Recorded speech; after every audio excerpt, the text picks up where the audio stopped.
Welcome to Without Fear, Life, Death, and Everything in Between, a podcast for anyone ready to embrace life's ultimate truth. It ends. I'm Death Doula Alexis Hughes, here to break down barriers around mortality through heartfelt conversations, personal insights, and practical tools for facing the end with courage and intention. Whether you're curious about death, navigating grief, or seeking ways to live more fully, this is your safe space to explore life's most transformative topics. Together, we'll turn fear into understanding and silence into connection.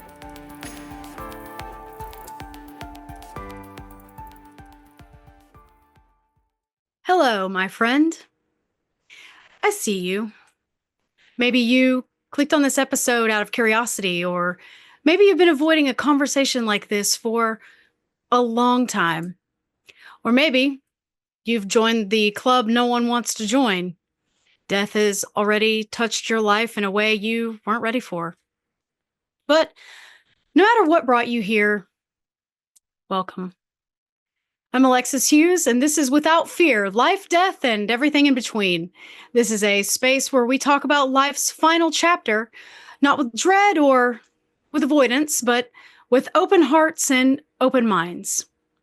So let's kick it off and get right into it. Let me ask you something. When was the last time you really thought about death? Not in a passing way, in an abstract, someday it'll happen to me way, but truly sat with the reality of it. One day, you'll die. What does your own mortality mean to you? Let's sit with that for a moment. What are you afraid of when it comes to death? Is it the fear of what happens next? Is it the great unknown? The fact that no matter what we believe, there's no absolute certainty about what comes after.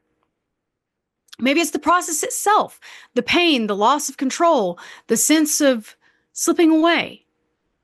Maybe it's about who we leave behind, the thought of our children growing up without us, our partners navigating this life alone, our friendships, our relationships, everything dissolving into a memory. And that's the thing about death. It's both deeply personal and profoundly communal. And yet, we don't talk about it. In a 2021 survey by Chapman University, over 68% of Americans said they were afraid of their own death. Yet, only 32% had openly discussed their end-of-life wishes with their loved ones. Think about that. Nearly 7 out of 10 people fear dying. Valid. But fewer than 1 in 3 have ever talked about it, much less made their final arrangements. So why do we fear something that is absolutely inevitable, but we avoid preparing for it? I once worked with a man, and we'll call him James, who was diagnosed with terminal cancer. He was in his 40s, like myself. Husband, father, had a great career, strong body, full life. And he fought it. Not just the illness, right? Because everyone fights cancer. It's kind of the thing you do. He fought the very idea of dying. He kept saying, I'm not ready. But death doesn't work on our schedule, and eventually his body said otherwise. And I'll never forget the moment he finally accepted it. It wasn't a dramatic movie-like realization. No cameras zoomed in and no soulful music played in the background. It wasn't some big speech or a sudden transformation. It was quiet. We were sitting together one evening and he looked out the window and just sighed. And he said, I get it now. It's time. From that moment, everything changed. Instead of spending his final weeks resisting the inevitable, he embraced the time that he had left. Wrote letters to his children, the kind they could open at different moments and milestones in their lives, He made a playlist for his wife full of songs that meant something to them, songs she could play when she missed him. He planned his own funeral because he wanted it to feel like a celebration and not a tragedy or a loss. He didn't want anybody to stand around being awkwardly sad. James didn't die too soon. He died exactly when he was meant to. But the peace that he found, well, that only came when he stopped fighting death and started embracing the life that he had left. Grief isn't just about lost, it's about unfinished business. The things unsaid, the fights unresolved, the times we didn't show up in the way that we wish we had. Grief is heavy. They don't call it emotional baggage for no reason. If we're not careful, it becomes something we carry forever. In a 2018 study published in the Journal of Palliative Medicine, 72% of hospice patients expressed regret about something in their life. Top three: not expressing love enough, not making amends with people that they had wronged, and not fully living the life that they had wanted. One of the hardest things about death isn't just the loss, it's the grief. And most of that is spawned from regret. The things unsaid, people you didn't tell off, the stuff you wish you had done. They don't call it a bucket list for no reason, because when you kick the bucket, you can't finish the list. Grief is heavy, and if we're not careful, it drags us down. So let me ask you this. If you knew you had 1 week left to live, what would you do? It's like I joke around with clients who kind of hesitate in telling me those things. I said, if you knew you were dying at midnight tonight, who would be the first person you would punch in the mouth? And of course they laugh, and then someone immediately comes to mind, and we can go from there. But seriously, would you spend more time with your family? Would you call the people you haven't spoken to in years? Would you finally say all the things that you've been holding back? Now ask yourself this. Why aren't you doing those things right now? What are you waiting for? Let me tell you another story. I once sat with a woman, I'll call her Mary. She was in her late 70s and she was dying of congestive heart failure. She knew it was coming and she wasn't afraid of death itself. We'd had a lot of conversations about it. She was counting the days to be back in her able body in the kingdom of heaven, right hand of Jesus, hanging out with all of her friends. What was she afraid of, though? Was dying with regret. She had been estranged from her sister for about 30 years. Stupid argument, something about money and family dynamics. It had been so long that she barely remembered what they even fought about, as it goes. But the grudge had lasted a lifetime. But now here she was, dying, realizing she might leave this world without ever making things right. So we sat down and we made a phone call. And her sister, who had been just as stubborn, just as hurt, picked up. And within minutes, a decade of silence unraveled. They cried, they laughed, they said everything they needed to say. Mary died 2 weeks later, but she died lighter. What burdens are you carrying that aren't meant for you? What grudges are you keeping that will outlive you? I once knew a hospice nurse. For those of you that don't know, I came through hospice into death work. And she was someone who had sat at hundreds of deathbeds, comforting strangers in their final hours. She was the kind of person that you'd want by your side. Warm, patient, reassuring. But one day she confided to me that she'd been avoiding her own mom. They had a complicated relationship full of old wounds and resentment. But when her mother was dying, she hesitated. She waited too long to visit. And when she finally did, her mother was unconscious. She held her hand and whispered words of apology, but the conversation she had been putting off for decades never happened. And she told me later, should have known better. You hear frequently on bedside and during hospice that they can hear you, and they can. Science shows that hearing is one of the last senses to leave the body, but it's not a conversation. You might get those I'm sorries and those final words out, but it's not a conversation. Don't wait.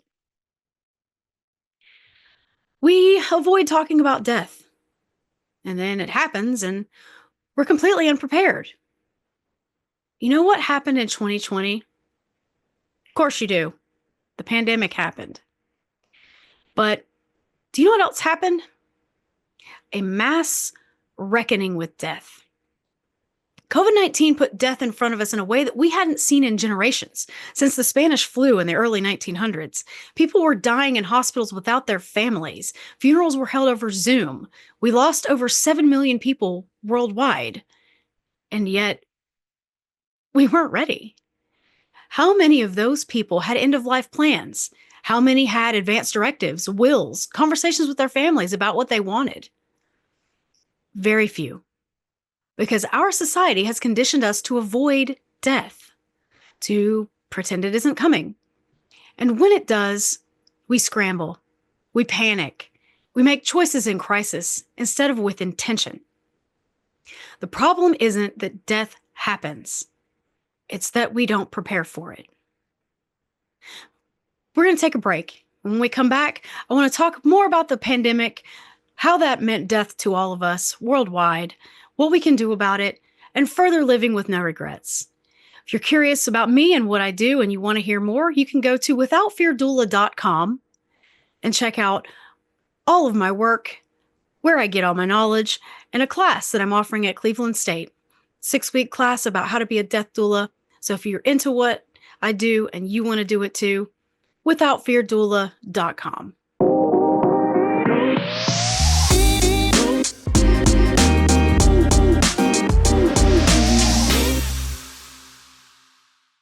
Welcome back.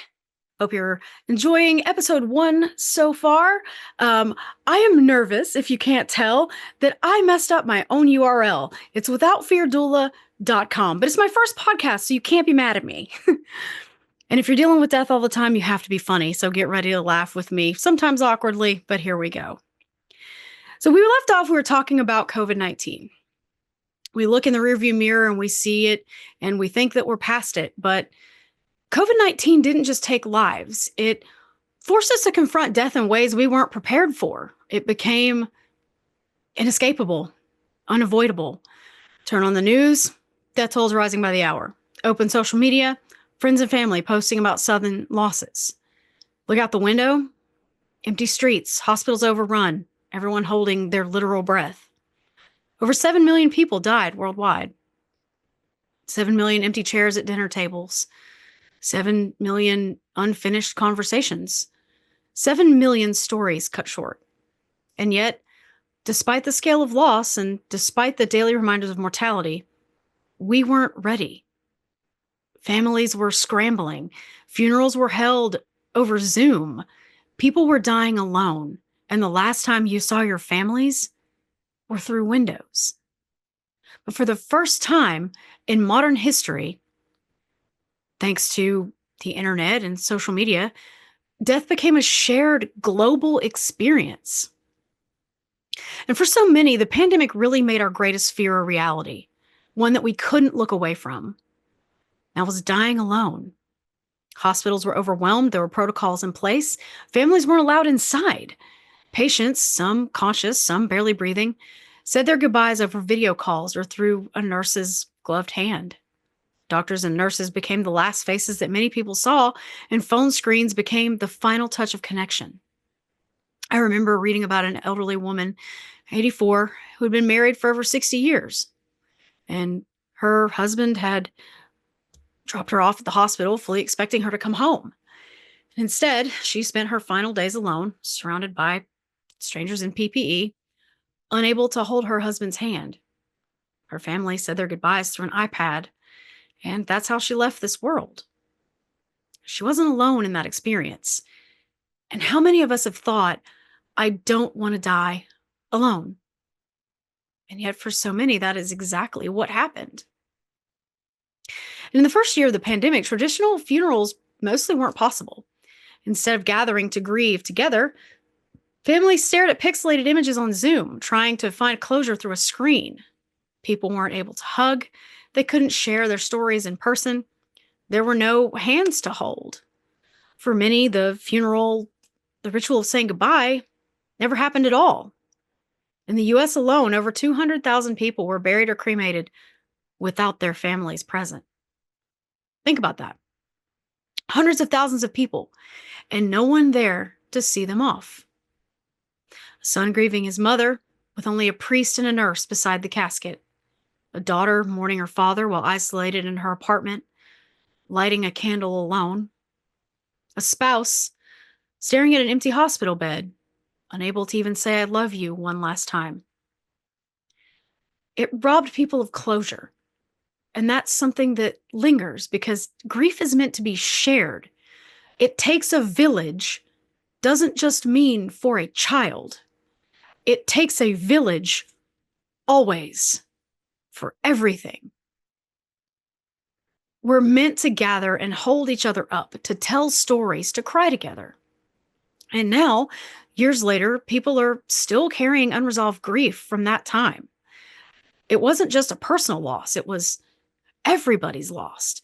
We lost entire generations of elders, the storytellers, the wisdom keepers, the people who carried family histories. We lost frontline workers, community leaders, teachers, artists, healers. And for many, life never really went back to normal. Spoken to people who say they still feel like they're living in a fog and that the world is forever changed. And it is. But the world moved on and their grief didn't. And here's the thing. When grief doesn't get acknowledged, it doesn't disappear. It festers. It turns into exhaustion, depression, anger, anxiety, hatred. It turns into pain. It should have made us more open, more willing to have these conversations. But did it? No. Most of us still haven't had the most basic conversations with our families about what we want at the end of life. A 2022 survey found that only 37% of Americans have written down their final wishes. Less than half have had an open discussion with their families about what they want. 25% of people over 50 have no will, no advance directive, and no end-of-life plan at all. We watched entire families crumble under the weight of unprepared loss, and yet we still push it away, and we still tell ourselves, think about it later. If there's one thing I want to show you, it's this. Death does not wait for you to be ready. It doesn't wait for convenient time. It doesn't wait for the right moment. It doesn't care if you're uncomfortable talking about it. And when we avoid these conversations, it doesn't stop death. It just makes it harder for the people you leave behind. And if you don't talk about your final wishes, your family has to guess. Let me tell you, guessing is the worst thing to do while grieving. I'll tell you really quickly about the Morrison family. Their father, John, kind of man who always took care of everything. He worked hard, paid the bills, fixed things around the house. He was the provider, the rock, steady force in their lives. When John had a sudden heart attack at 67, though, everything changed. His wife, Carol, and their two children, Amy and Mark, were left completely unprepared. John had never discussed his final wishes, not once. It started in the hospital. Carol was in shock. One moment, her husband had been sitting in his favorite chair drinking coffee. The next, he was gone. When the doctor said, would he want to be resuscitated if it happened again, she froze. Would he? She had no idea. Children tried to help, but the truth was, None of them knew what John would have wanted. They were forced to make those decisions in the middle of their grief, second-guessing themselves every step of the way. Cremation or burial? Carol assumed John would have wanted to be buried. He was traditional. But Mark remembered his dad once saying, "I don't want to take up space in the ground." Did it mean that he wanted cremation? Amy was adamant that he should have a traditional funeral, that dad always respected tradition. Mark disagreed. They went back and forth, back and forth, back and forth for days, fighting over what their father would have wanted. Their grief turned into resentment. Carol was exhausted, overwhelmed, emotionally drained. Every time she tried to make a decision, she worried, what if I get it wrong? Mark became frustrated, pulled away from the family. Amy felt like she was carrying all the responsibility of planning. Carol, caught between her children, felt like she was failing them both. A time that should have been honoring John's life was filled with arguments, uncertainty, and tension. 3 days before the funeral, Carol found an old journal in John's desk drawer. Inside was a single note he had written, dated years before. And I quote, "If anything happens to me, don't make a big fuss. Keep it simple. I want to be cremated and scattered somewhere beautiful." That was it.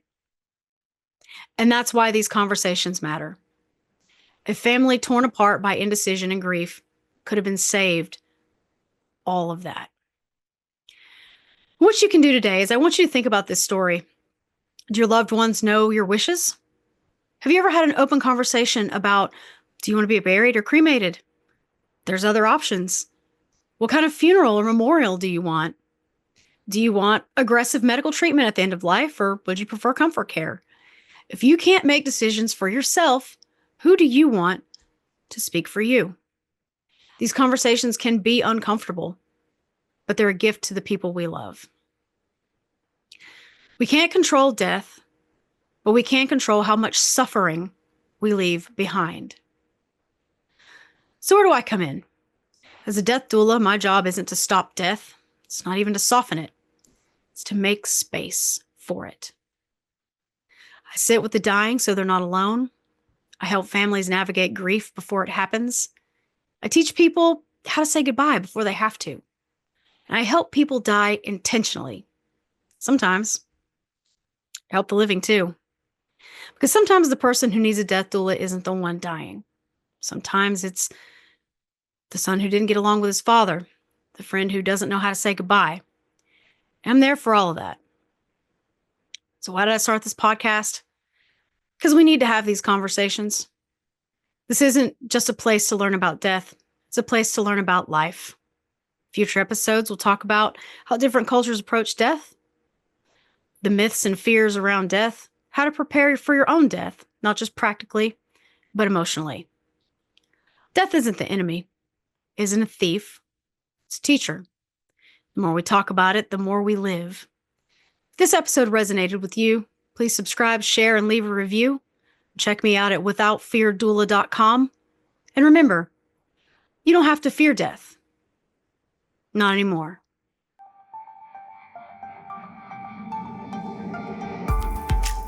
I'm death doula Alexis Hughes, and you've been listening to Without Fear, Life, Death, and Everything in Between. Join me every third Monday, 3:30 p.m. Pacific, 6:30 p.m. Eastern Standard on Transformation Talk Radio for honest conversations about life's final chapter. Together, we'll break down barriers around mortality and empower you with practical tools to start meaningful conversations with your loved ones about end-of-life wishes. To learn more about end-of-life support and my work as a death doula, visit withoutfeardoula.com. Thanks for listening.